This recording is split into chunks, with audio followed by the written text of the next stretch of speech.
Hello, it's your friendly neighborhood host, JT Wheatley, back again for another episode of the History of Comics podcast. This time with another edition of the classics with Fax From Sarajevo by Joe Kubert. This is a now classic graphic novel released by Joe Kubert back in 1996, where he actually recounts the true story of his friend and fellow comic book colleague Eric Rustmagic, who his family ended up being stranded in Sarajevo during the Bosnian War. And that their trials is trying to survive during one of the most brutal civil wars in recent history. Kubert did a combination of telling true stories about what Rustmagic had to go through, from trying to get his family's passports delivered to driving to a city where he's being sniped at, with the only thing to protect him is a car padded with comic books he used to collect. Is a truly harrowing tale with some beautiful gritty art and just a sense of true realism to it.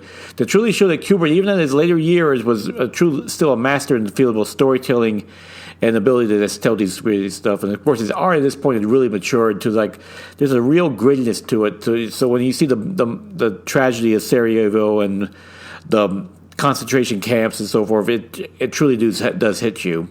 And the Rustmagic's tale is both a tragic tale of seeing how this city, once a thriving metropolis, just falls apart in civil war. It's also, in many ways, uplifting of how they're able to survive and just make it out and ultimately become a family again. So, yeah, this in many ways is a true classic by any measure, and it's arguably Joe Kubert's greatest work, and especially how real it is. So, any place you can get this, pick it up. Fax From Sarajevo by Joe Kubert.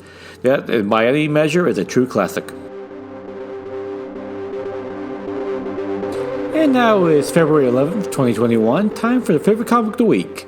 Wolverine, Black, White, and Blood by various artists such as Joe Ridley and Chris Bakula, which tells another trio of stories that finds Wolverine going everywhere from having to rescue his foster daughter Amiko to getting into a bar fight with Juggernaut with the help of Ghost Rider.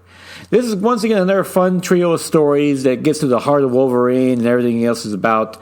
The best one being the opening story, 32 Warriors and a Broken Heart by John Ridley and George Forenis, which find Wolverine in his late love of his life, Mariko, teaming up to rescue their foster daughter Amiko, with a nice twist at the end that really does address how Wolverine gets distracted sometimes about what's really important in life.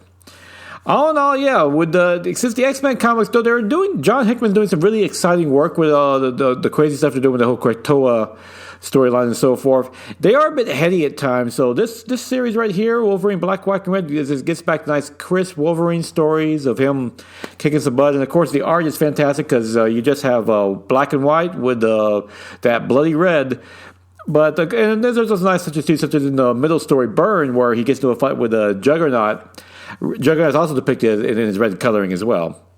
So yes, if you're looking for a fun comic to read, Wolverine Black, White, and Blood is a great read. And of course, if you're near your comic store, be sure to check out the Fax From Sarajevo by Joe Kubert, because that is a true classic.